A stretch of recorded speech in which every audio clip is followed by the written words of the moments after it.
How do we build a good country? By divisions and conflict, or by cooperation and understanding each other's point of view, just like you do in your own country? Why should we be the only country in the world fighting it out? Hamid Karzai, who came to power in Afghanistan after 9/11, only to see the Taliban return. Are you having to consider sending your own children overseas to try and complete their education? As a father, it is my responsibility to provide them the best education, especially to girls. But as a citizen of Afghanistan, it is also my responsibility to have my own country ready for educating girls. If I take my daughter out abroad, it will mean that we have given up on this right. From Bloomberg Weekend, this is the Mishal Husain Show. At exactly this moment, 25 years ago, the summer of 2001, the 9/11 attacks were still a few weeks away. The world had not yet changed as it would that day. And the person at the center of this episode probably at that point had little hope of change in his country, Afghanistan, where the Taliban group, with their hardline interpretation of Islam, had been in control for some years. But as it turned out, everything changed in Hamid Karzai's life in the weeks after 9/11. From being a little-known tribal leader, he was named as his country's interim leader and was then elected president. His nearly 13 years in office were difficult on a number of fronts: security, corruption allegations, a deteriorating relationship with Washington, and ultimately the resurgence of the Taliban, who retook Afghanistan 5 years ago. By then, Hamid Karzai was no longer president, but unlike most of his peers, he did not leave the country at that point. He remained in Kabul, where he still lives today, in circumstances you'll hear him describe, and which I would call a form of house arrest. He does few interviews, and in fact, he wasn't at all sure about the podcast world when we reached out. But with the 9/11 anniversary approaching, it felt like an important moment to understand what he sees as he looks back, and to talk about the everyday, life in Kabul now, his family, the fact that his daughters, like all Afghan girls, are banned from going to school after the age of 12. A final note before we dive in: Bloomberg subscribers can access my written notes on this episode, and that's where you get a deeper picture of what we discuss, the extra details, other people's views, the context around my questions and Hamid Karzai's answers. So with that, here's what happened when he joined us from his book-lined study in Kabul. Hi. Mr. Karzai, how are you? You know, we have never done a podcast. This is the first time. It's the future of media. It is. The other one that we haven't done yet is documentaries that I refuse to do. But the podcast would use the first one, and welcome. And let's hope it becomes the best available to us. Well, I welcome you. And it's also really nice to see you wearing your cloak. I would call it a chora. I don't know what you call it in Pashto. Chapan. Both in Pashto and in Farsi. Okay. It's beautiful, and it will be very familiar to people watching this. I was thinking that I'd like to begin with an image that has stayed with me for the last 5 years and which has really come back to me this summer. And it's the image of you in August 2021, those days of uncertainty as the Taliban were approaching Kabul. And you released a video where you're standing with your 3 little daughters and you're asking everyone to stay calm and hoping for the best. And I watched it again just now, and I want to know what you were thinking that day that you were not able to say. Well, things for me that they were very unexpected.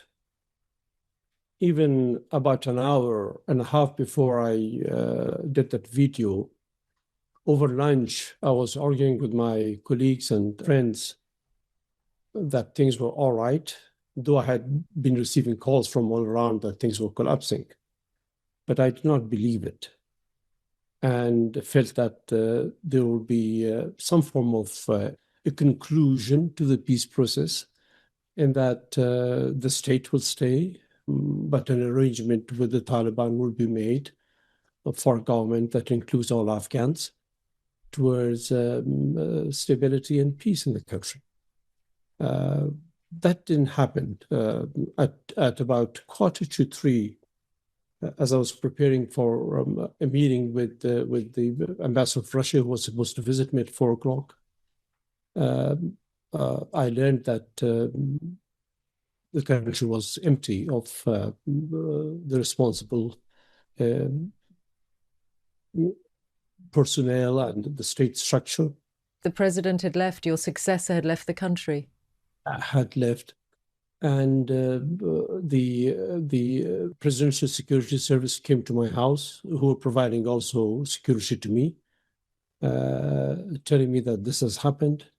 Now they asked me what to do with the palace. Are you coming there? What should we do? I told them, no, I'm an individual now, a citizen of the country. I have no authority to do a thing like that. But you go and hold on to the palace and protect it till someone responsible emerges at the gates, and then your job is done. But then my colleagues told me that, well, that's not enough. There's this whole country that's now in uncertainty, and we must do something. And then I thought, well, the only thing and the best thing that I can do is to stand up and call on the Afghan people, and both on the Taliban who are arriving and on the Republican personnel, security personnel who are still in the country, who are still around, to protect the people and to provide security, and ask the people to be strong and be vigilant. The way you're describing that day, you remember every moment, and I can understand why, because must be one of the most intense days in your life, and I know you've had many of those. What were the girls saying to you? Because in the video you can hear the sound of the helicopters overhead. You have that sense of something happening in the city. The younger ones were not very aware. They knew something was going on, but the older one, of course, was aware, and she was worried and a little scared of what will happen. Did you consider going to the airport and getting on one of those planes? Because you could have done. No, I did not consider that. I was approached by some friendly governments a day before that and weeks before that they would provide us a plane in case a thing like that happened, that me and my family would be taken out to those capitals. I refused. I said, no, I will not leave. And have you had cause to regret that? Because 5 years on, as you said, the power sharing did not happen. No. Women are not working. Girls, as you know for yourself and your own family, have to learn at home because they're not able to go to school after the age of 12. No. I rather am very happy I didn't do that. This is our home, this country. And you don't leave your home when things go difficult. You stay on and get it corrected. I know we don't have our girls studying. Women are not working. And there's a lot more that troubles the country. But this is our country, and we must build it back. And we must build it back by cooperation. All of us, all the Afghan people. The Taliban are also Afghans. They belong to this country. We are also Afghans. We belong to this country. All other Afghans. Those who are in opposition to the Taliban are Afghans. We all, the opposition to the Taliban, and people like us who live in this country, we must all join hands and give an end to this perpetual conflict or the danger of conflict and work it out together.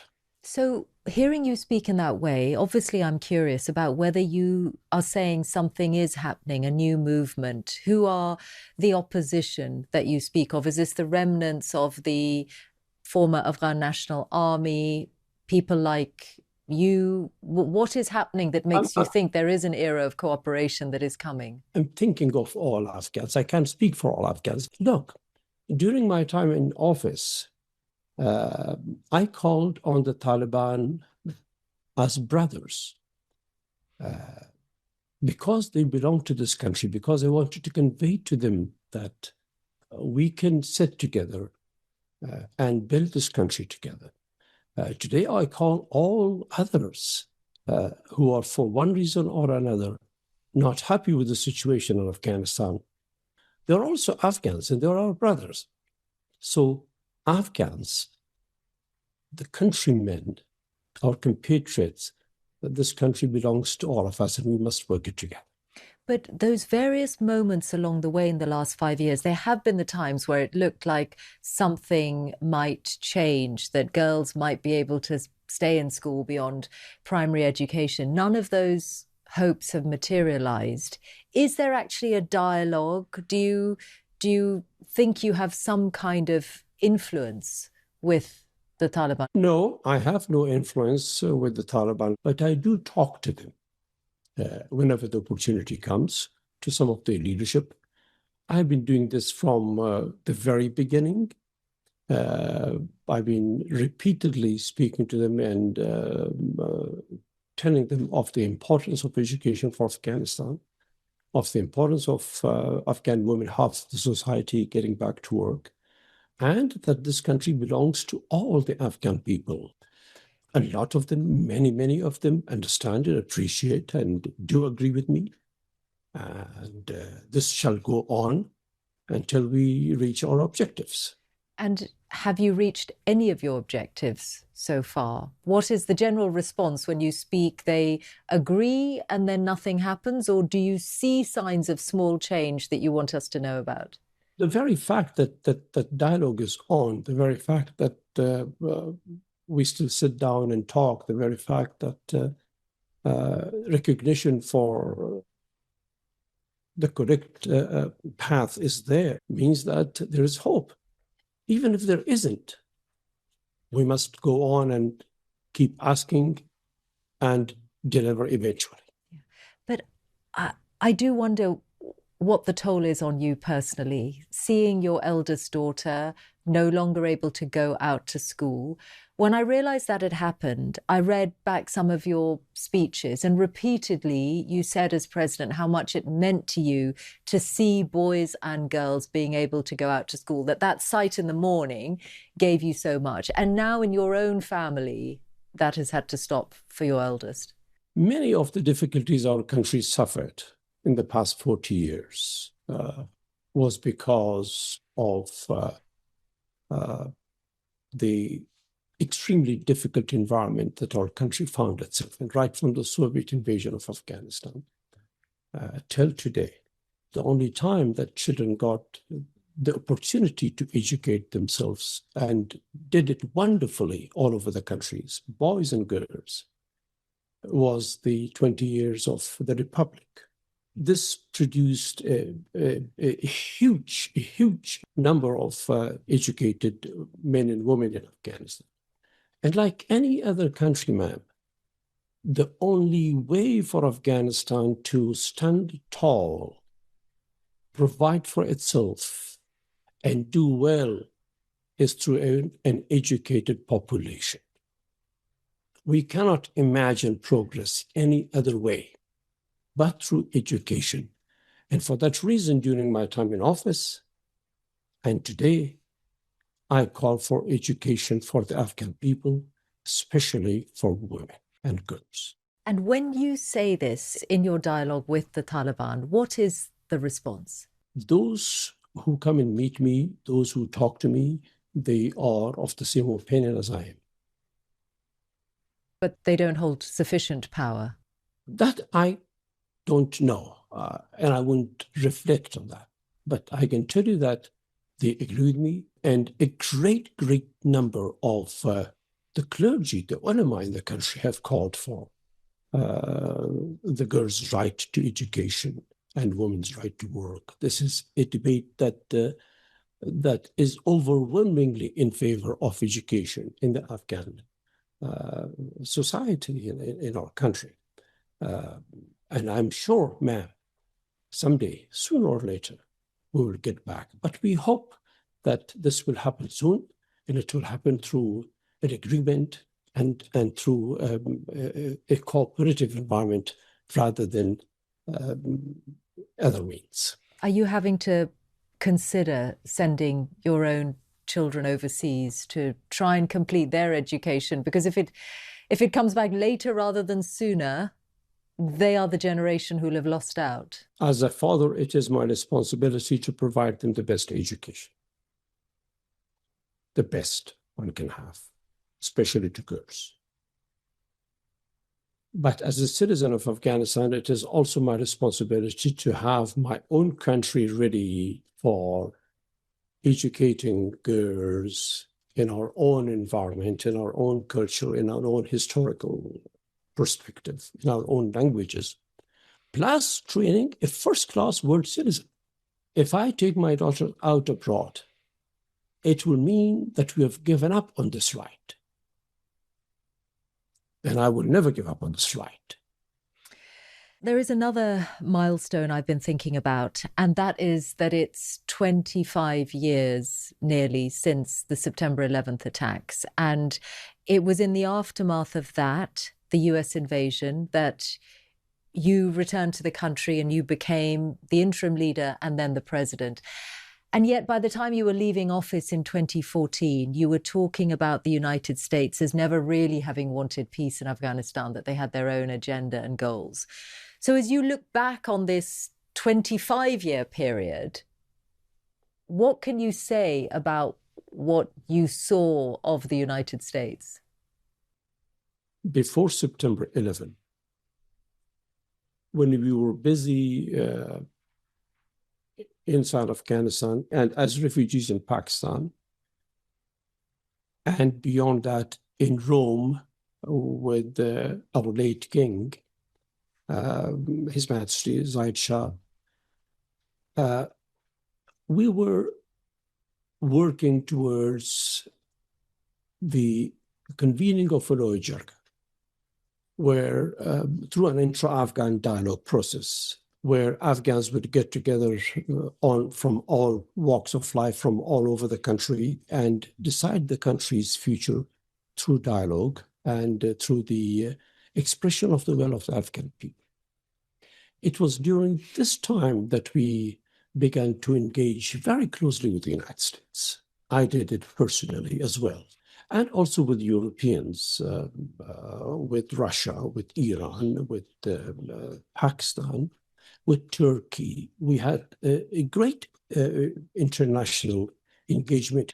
But September 11 brought the immediate action forward, and then the decision of the Security Council allowing the United States to come to Afghanistan together with its allies was the culmination of that effort, through which I was at that time inside Afghanistan, in central Afghanistan. I was declared as the head of the interim government. The United States did approve of our call for dialogue, just like the Europeans and others. And when they came, initially, things flourished very, very well. The Afghan people's lives changed, the economy changed, support came, and reconstruction came, and education and health services. A lot happened. Where I ran into difficulties with the United States was over the conduct of military operations inside Afghanistan, targeting homes and villages and populations, and creating prisons in our country. For us, for the Afghan people. But the reason they were doing that was having supported the creation of a new Afghanistan. They were seeing it threatened by the resurgence of the Taliban. And by the time you get to 2010, when your relationship with the Americans had deteriorated considerably, they were trying to emphasize in statements that it was the Taliban who were responsible for more civilian casualties than coalition forces were. No. You don't think that statement's true? No. The country became peaceful. People returned, millions of refugees from Pakistan and Iran, and from the West. The country flourished. We could have done a lot better by focusing on peace deals and not intimidating villages and local populations, villages where most of the Taliban lived. When the republic was established, many of the Taliban leaders settled down in their homes. They went back to their villages. NATO troops and some of our own went and raided those homes for no reason. And then there was also Pakistan, which was fomenting trouble in Afghanistan, which was doing all sorts of things to weaken and undermine the republic. And the Americans knew that. And we would discuss all these issues. So to put it in a few short words, there are two sides to the US presence in Afghanistan. One is that of assistance and support and reconstruction and betterment, without a doubt. And we are grateful for that to the American people, for the money that they sent to Afghanistan, for the millions of Afghan educated youth that we have today, not only the Americans, the Europeans and other countries and neighbors. All of that is magnificent. There's also this other side, unfortunately, a very sad side, of bombardment of our villages, of bombardment of our homes, of barging into our homes, and of raids, and of creating prisons, which I strongly, strongly disagreed with. And I was absolutely right to disagree. But as you look back, that conference in Bonn in 2001, you were not there. You had actually nearly been killed by an American bomb dropped in Afghanistan by mistake at that very moment. But the Taliban were excluded from that Bonn conference. Now, it was soon after 9/11. They had given Osama bin Laden and Al-Qaeda a home, essentially, in Afghanistan. But as you look back now, do you think it was a mistake to exclude them? Because, as you say, they were Afghans, they are Afghans, and perhaps that was one of the first moments that laid the ground for what would happen later. It became clear in the very early stages that that was a mistake.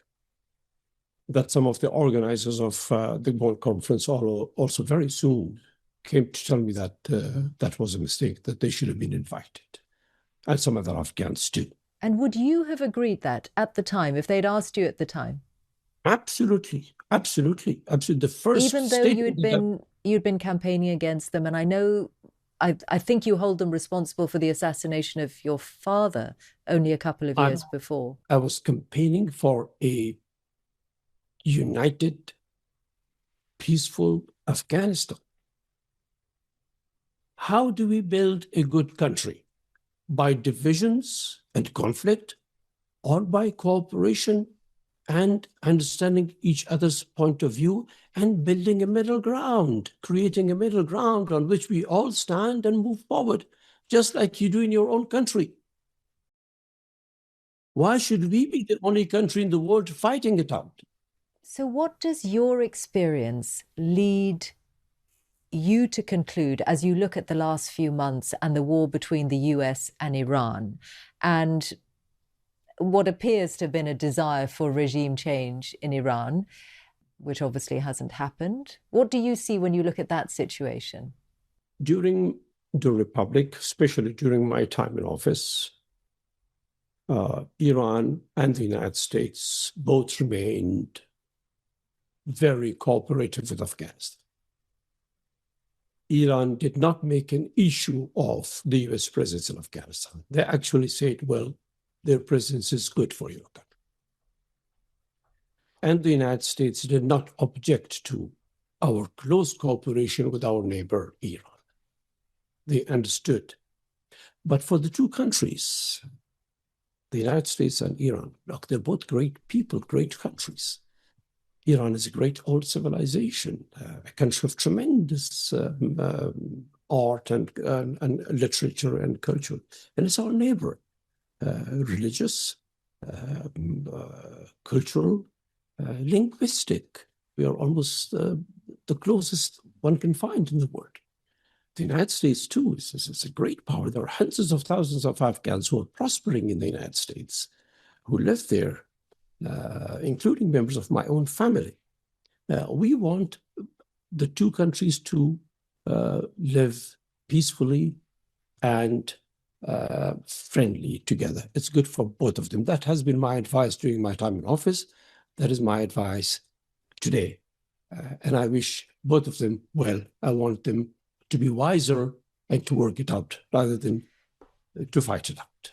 Do you think the US was wrong to start this war in Iran? It was a terrible mistake, and I made a statement then when this war started, asking all the United States that this was not right.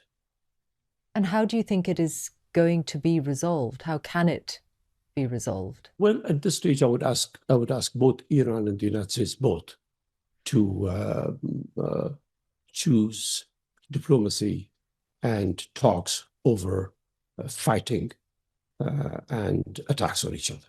Well, the country that's playing a role in all of that is Pakistan, with which you have a long and difficult relationship, and with which the Taliban is at war, essentially, with these strikes that have been taking place across the border. Do you welcome Pakistan's role between the US and Iran? Pakistan has done well. Pakistan acted very promptly and smartly, and we appreciate it. And I hope they continue to do the same, and they shouldn't give up. It's not meddling, in your view. It is something constructive in that arena. No, it is constructive. Of course, we saw that it was constructive. Pakistan has done well in this.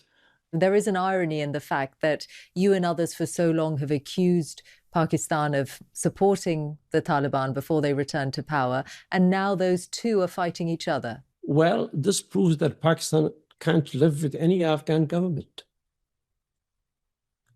They couldn't live with the Republic. They can't find common ground with the Taliban.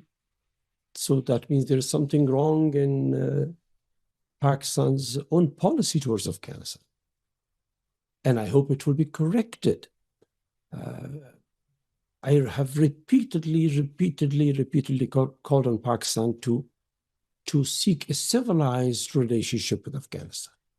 Civilized meaning away from the use of extremism and radicalism, to find a more sophisticated means of seeking its objectives in Afghanistan, rather than through trying to undermine Afghanistan or weaken Afghanistan. That won't help them. That will hurt them as it is hurting them now. But you know what it's like to face militancy in your own country. And last year was the worst year for militancy in Pakistan for a decade. And they accuse the Afghan Taliban of supporting the insurgency in Balochistan and supporting militants like the Pakistani Taliban. That is the picture from their perspective. And I wonder how you think this can be resolved. Is it Chinese mediation? Is it some other country trying to step in? Militancy is wrong, and militancy is what Pakistan used against Afghanistan. On an effort for peace between Afghanistan and Pakistan, I think Britain is one of the countries with deep relationship historically with Pakistan and Afghanistan. They understand the region very well. I hope they will gear up a lot of their good offices and do what they can to bring a more sensible relationship in this region, and especially to convey to Pakistan that they need to change their ways and means with regard to Afghanistan. This is something that I've engaged with the British government often in the past year and a half, and we hope they will succeed.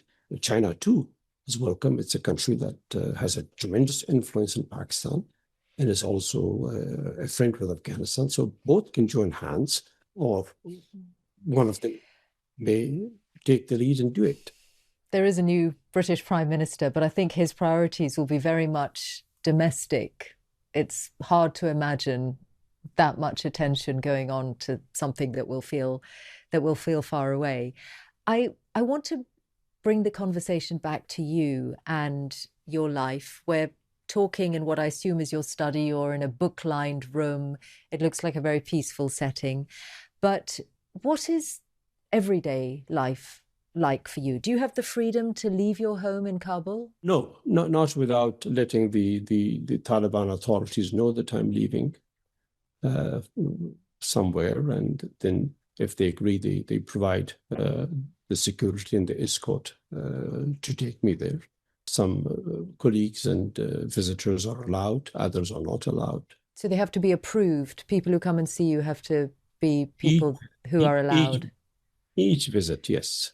And how often do you ask for permission to go somewhere, and where do you choose to go? Not often, not often. I often go when Dr. Abdullah visits. I visit his house, and sometimes to clinics or hospitals or places that I need to be, but that's very rare.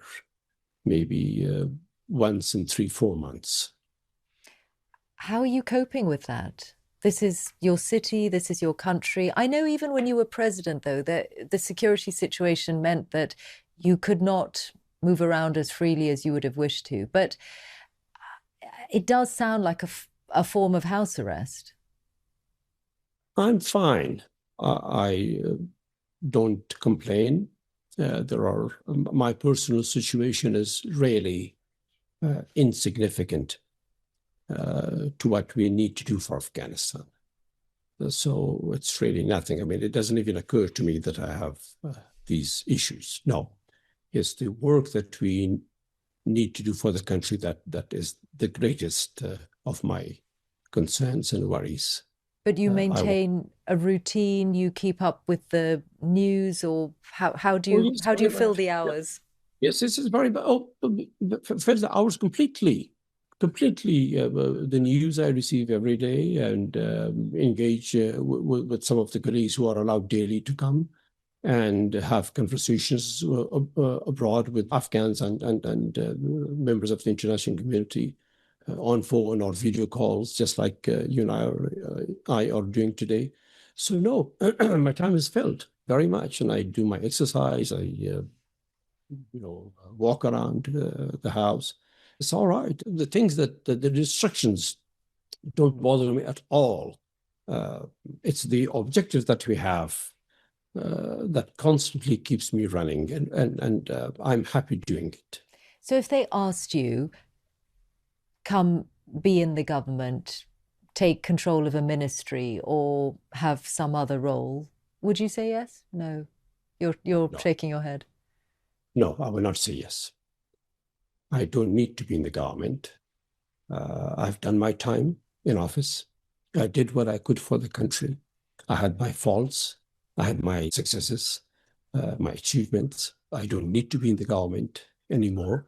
I'm very happy to live in my own country as a citizen of Afghanistan, as one of the Afghan people. But I want to live in a country where girls can go to school, where there can be a future for this country. And that is what I want. That's what I'm working on. I'm not challenging, people in government, this or any other government. What I want is a living, vibrant society. And you know that's not what it's like outside the walls of your home. There's that ongoing humanitarian situation. There's also the desperate situation with the recent flooding and people's homes being washed away. Immensely sad. And I thank the international community for providing us support on those occasions when we have natural disasters occurring to us, and Afghans who do this. But that's what makes me wonder what you think the future holds, or how you think outsiders should or perhaps shouldn't form a relationship or reach some kind of accommodation with the Taliban. You've stated your position, you wouldn't be with them. So there are governments which are accrediting Taliban representatives as diplomats. I think only Russia has formally recognized the Taliban as the government of Afghanistan legitimately. What do you think Afghanistan's international relationships under this government should be? When I said I don't want to be in the government, I definitely don't want to be in the government. But this doesn't mean that I do not want to cooperate for a better Afghanistan. On the international community, Look, the Taliban are a de facto authority in Afghanistan. And the foreign governments need to work with them for the delivery of help to the Afghan people, for lots of other issues that they need to be working with. That's understandable, and that should carry on. But I'm really asking you about the normalization of diplomatic relations. If someone working for Andy Burnham got in touch and said, should we recognize the Taliban government? Is that the way for us to have influence and to try and change things for the better? What's your advice? Recognition and legitimacy comes from the fulfillment of certain conditions in Afghanistan. The international community has been asking for that repeatedly. The United Nations has been asking for that repeatedly, which is, again, I keep repeating myself, the return of girls to school, the return of women to work. The UN has been very clear about, and so have been individual countries. So not now. You would not want to see a process of normalization? I would want to see a process where Afghans get together, where a path towards a better future is sorted out by all of the Afghans in their own country, where people feel that they are participating, in that they belong, and that they have their rights, and that they're prospering in their own country. Do you ever struggle to maintain the hope? Because I'm struck by how you continue to look forward despite the experience of the last 5 years. Or is it simply that there is no alternative? No, I'm very hopeful. Afghanistan will be a country where we will be prospering very, very well. We'll be educated. We'll be a great country where we are a country of massive history and culture and roots. And we will do well. I have no doubt. You said a moment ago that you had achievements and also faults. And I wonder if I can ask you to just give me one of each before we let you go.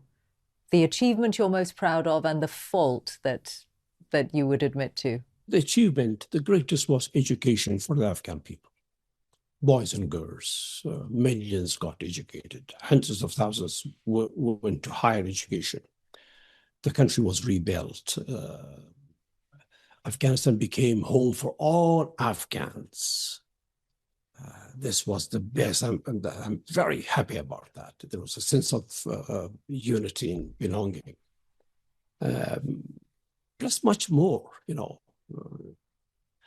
the faults. I worked for peace so much,